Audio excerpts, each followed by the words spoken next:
भक्तिनो सागर छलको साणो सरा दानवी हळना देवळे ओ दानगी गेवना देवळे हे आज भक्तिनो सागर छलको साणो सरा दानवी हळना देवळे ओ दानगी गेवना देवळे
भक्तिनो सागर छलको साणो सरा दानवी हळना देवळे ओ दानगी गेवना देवळे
भक्तिनो सागर छलको साणो सरा दानवी हळना देवळे ओ दानगी गेवना देवळे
भागे दानवी हळना देवळे ओ दानगी गेवना देवळे हे आज भक्तिनो सागर छलको साणो सरा दानवी हळना देवळे ओ दानगी गेवना देवळे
રાધે મૈયાની જય, દ્વારકાધીશ.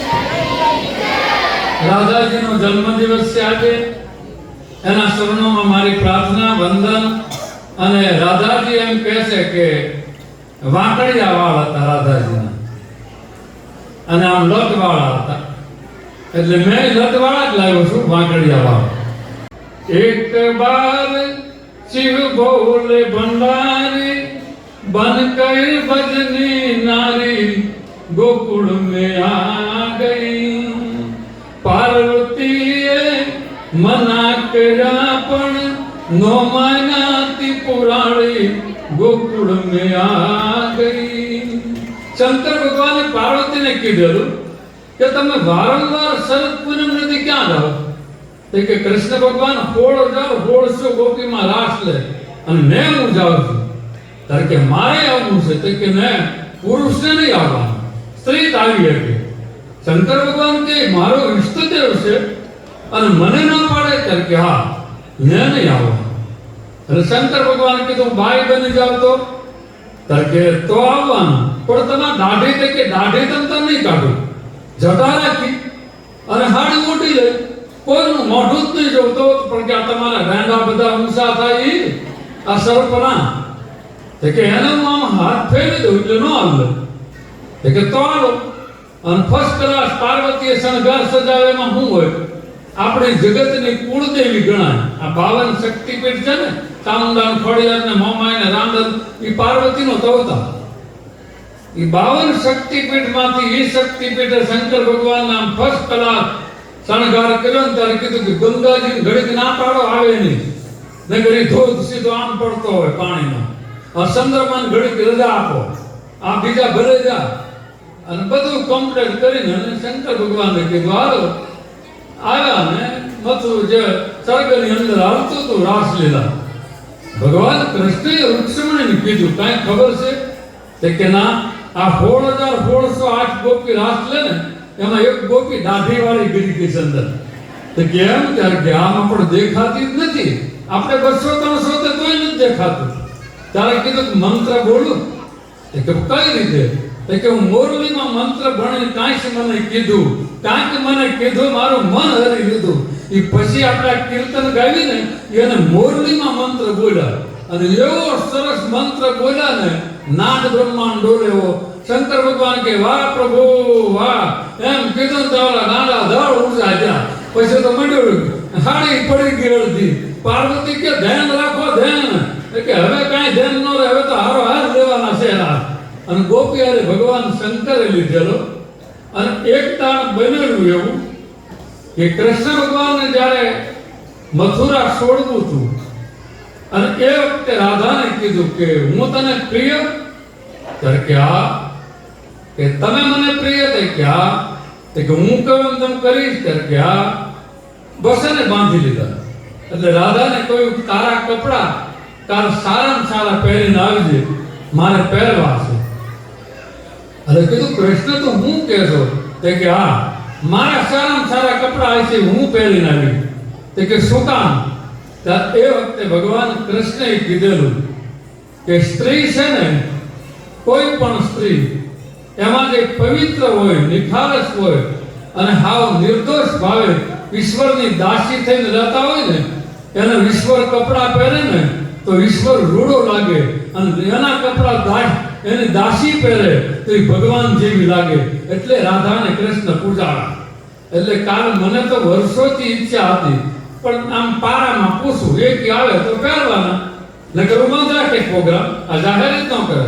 હું આમ પારામાં પૂછું, મારે હું તમને હાવ હાસો કહું, ધામ બાપુને સાક્ષી, મારે તમને કોઈને ગાળ દેવી ને તો પારામાં પૂછીને પછી દઉં છું. પણ છોકરા તો ફોન કરતા હોય ત્યારે નથી પૂછતો. પણ તમને કોકને મોટાને મારે બે જણ કહેવા હોય ને, માઇક માં કે ઠપકારો કે, તો હું પારામાં પૂછી લઉં, કાને કહું પછી જ હું કહું છું.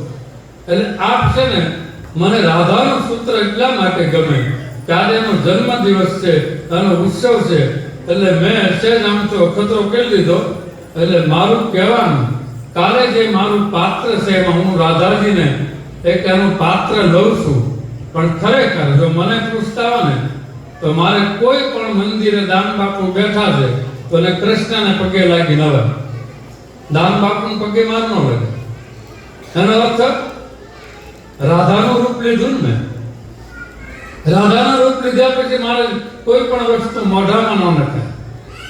કાંઈ પણ એ પાત્ર પહેર્યું હોય ત્યાં સુધી, કોઈ પણ મોબાઈલ આવ્યો હોય તો મોબાઈલ ન ઉપાડે.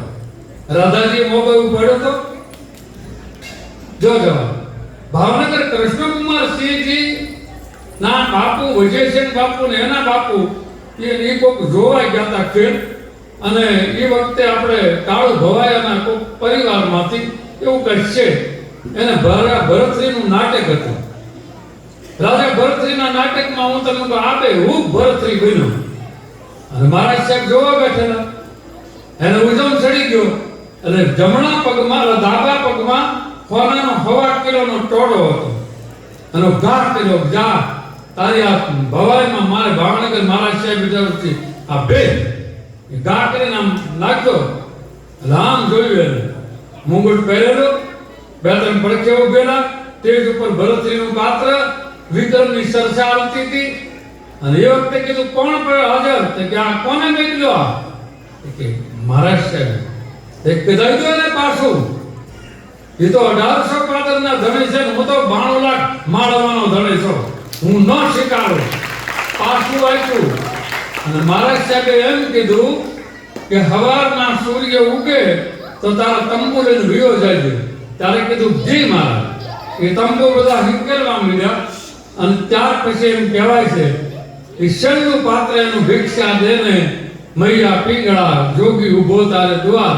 એ શારકડી ગાય લીધી, એ ગાય અને તરત જ આમ કરીને આમ મુંગટ ઉતાર્યો, માળા ઉતારી અને ખેર ઉતારીને મોજડી ઉતારી પછી મહારાજ સાહેબને આમ દંડવત કર્યા. હવે મહારાજ સાહેબ તમારું ભિખારી છું, પાવલી આપો ને તોય લઈ લો. ત્યારે કે પહેલા કેમ ન લીધું? ત્યારે કે એ જ જગ્યાએ મહારાજ સાહેબે સાંભળી લો કે કાલ સવારે ભાવનગર વિજયસેન બાપુનું પાત્ર ભજવું અને કોઈ નાનો દરબાર આવીને એમ કે આલે હોનાની જાંજરી તને ભેટ, અને એ ખાલી 500 ગામ ધણી હોય અને ઓલો 1800 પાદર નો હોય, તેથી તમારે બાનાને લાંછન ન લાગે? ત્યારે કે લાગે.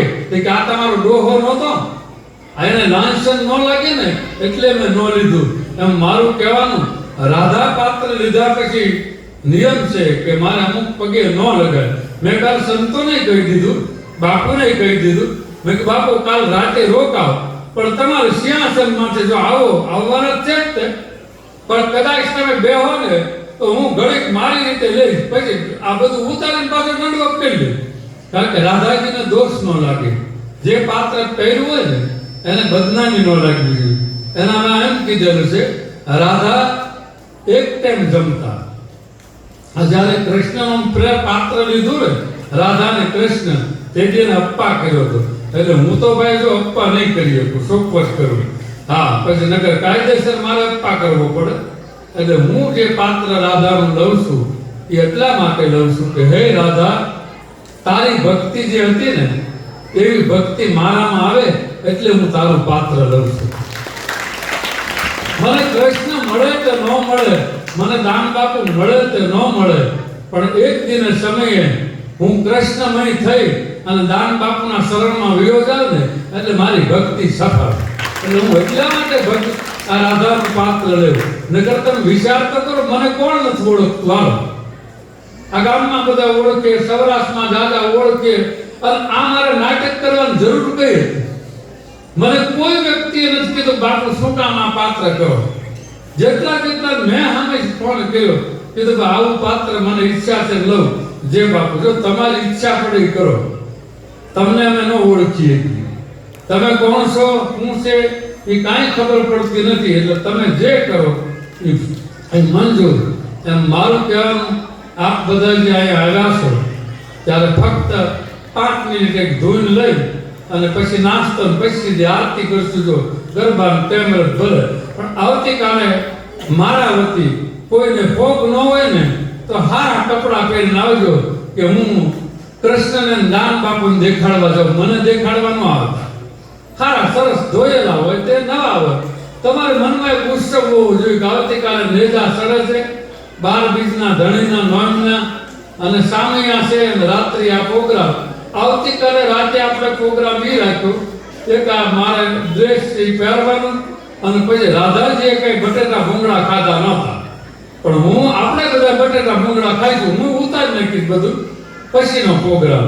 એટલે કાલે બધા વહેલાસર આવજો અને થોડીક મર્યાદા રાખજો. જગ્યા હાંકડી છે, દાન બાપુની ઈચ્છા છે ત્યારે મોટી થશે પણ હાંકડી જગ્યામાં થોડીક વ્યવસ્થા રાખજો. કોઈ મહેમાનો આવે તો એને વ્યવસ્થિત બેહાડજો.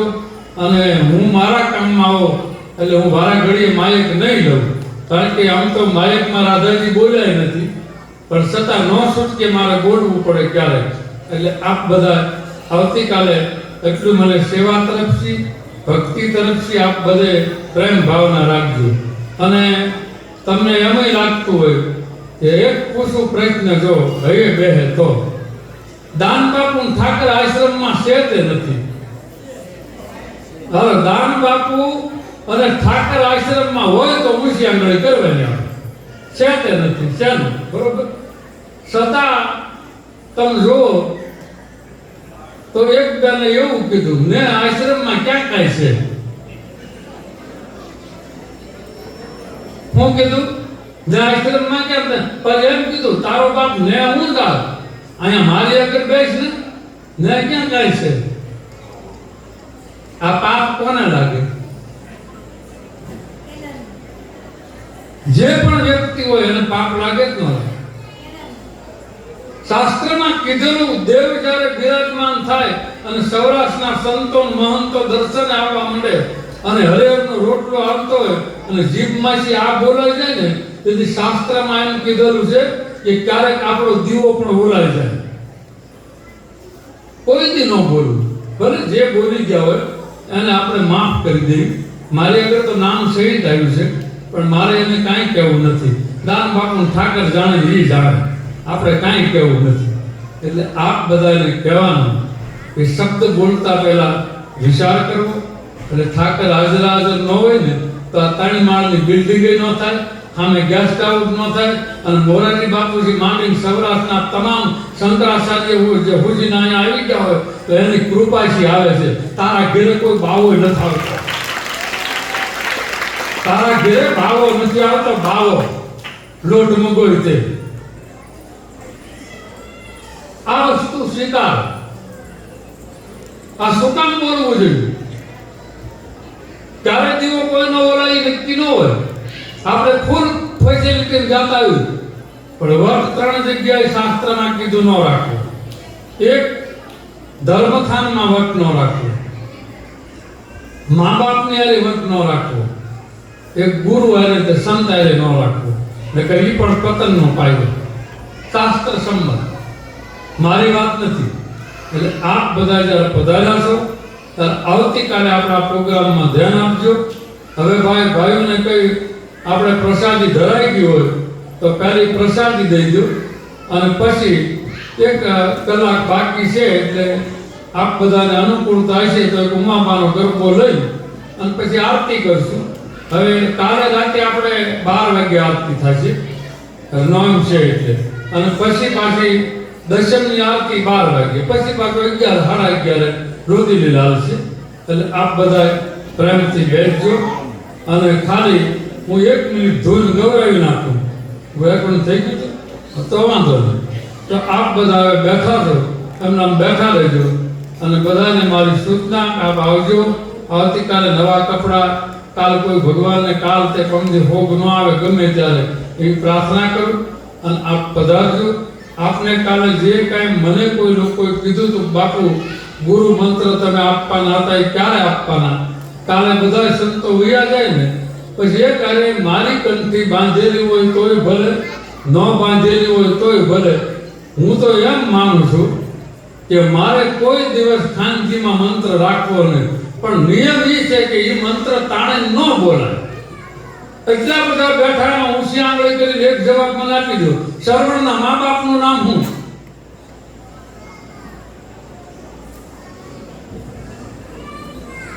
શું જવાબ?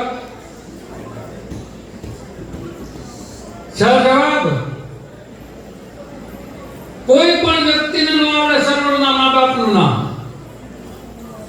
મને આવડે છે ગીર્ધકૃત રામાયણમાં નામ લખેલું, વાલ્મીક રામાયણ, તુલસીકૃત રામાયણ, ગીર્ધકૃત રામાયણ, પછી વશિષ્ઠ રામાયણ, યોગ રામાયણ, કેટલી રામાયણ છે. એમાં એક રામાયણમાં ઉલ્લેખ આપ્યો છે, પણ એના એમ કીધેલું છે કે એના મા બાપનું નામ લઈને અને ગમે એવો કોઈ માણસ બી જાતો હોય, તાવ આવતો હોય, તે કોઈ પણ વ્યક્તિને રાતે ભણકારા વાગતા હોય, એના નામની હાથ ગાંઠું વાળીને પહેરાઈ દો, એની જિંદગી ન આવે એટલી મનાઈ કરી નામ. કોઈ કીધું કે નામ છે, કોઈ ન બોલી શકે. મને કોઈ કહેતો હું ન બોલું.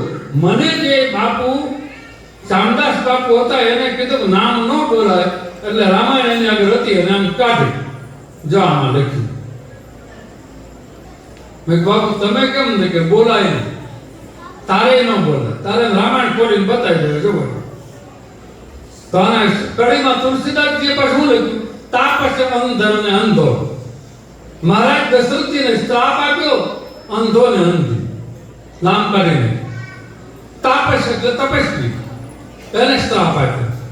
મારું કહેવાનું કે એટલા બધા પવિત્ર જે નામ છે એ નહીં બોલવાનું કારણ જેના જીવનની અંદર તમે વિચાર કરો, બ્રહ્મના બાપને હાથ દઈ દીધો હતો એવી વ્યક્તિનું નામ ન બોલાય. એટલે કહેવાનું કે એટલું પવિત્ર નામ છે. એવા રામાયણમાં 4 પાત્રનું નામ નથી બોલાતું. ક્યારેક ખુલાસો કરી કે આનું કોનું નામ? એમ મંત્ર છે ને, એ જે હું મંત્ર જે આપવાનો છે ને, તમે 4-5 જણા ભેગા થઈને બોલ્યો, મને કોઈ દોષ નથી. પણ વેદ 4 વેદ, સામવેદ, અથર્વવેદ, રુદ્રવેદ, એ 4 વેદના શ્લોકમાં લખેલું છે ક્રૌશિત્રમ પ્રદાયમ પુણ્યલકમ સર્વસ્તમ. પછી એનો ખુલાસો કર્યો, મંત્ર કર્યો. હવે તમે આનો કોઈ મંત્ર બનાવી નાખો, લો એક જ ન બને. એટલે મારે જે બનાવેલો જે મંત્ર એ હશે એ કાલ 5-5 બેનું હાથ બેનું ને કઈ આપી દે અને બેહાડી અને પછી ન મોઢે તો એને લખવાનું ને એટલું યાદ રાખજો. કાગળ ઉપર ન લખતા, ઇન્ડિપેન્ડન્સી મોઢે જ રાખવાનું હોય. શાસ્ત્રમાં ના છે તે ન લખાય. અને લખવો હોય તો ભોજપત્રમાં લખાય. ભોજપત્ર જોયેલું કોઈ? ઊંચી આંગળી કરો તો જોયું? આ એક જોયું, બીજા કોઈ જોયું નથી? જોયું? પહેલા રામાયણ લખાણી હોય ને, વેદ શાસ્ત્રો ને પુરાણ ભોજપત્ર ઉપર લખાણી. હું તમને જો કાલ પેન રહે ને તો ટકમાં પડ્યું જો હશે કાઢીને બતાવ્યું. એટલે ભોજપત્ર ઉપર લખવામાં. એટલે આપ બધા બેસજો, નવું જાણવા મળશે. જય સિયારામ, જય દાનમાર.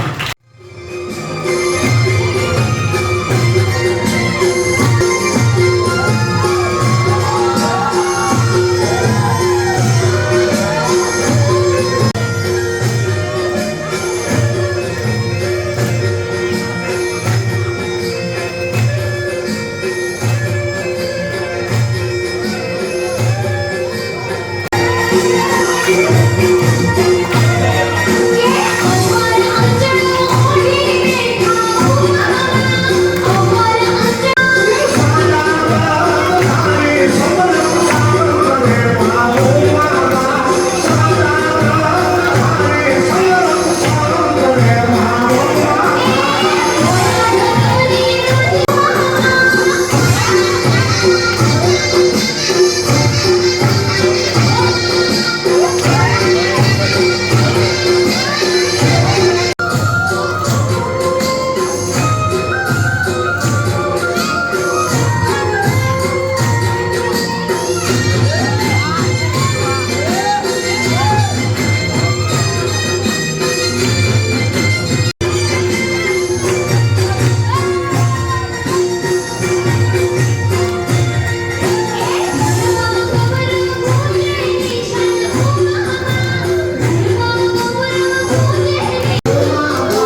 છે ન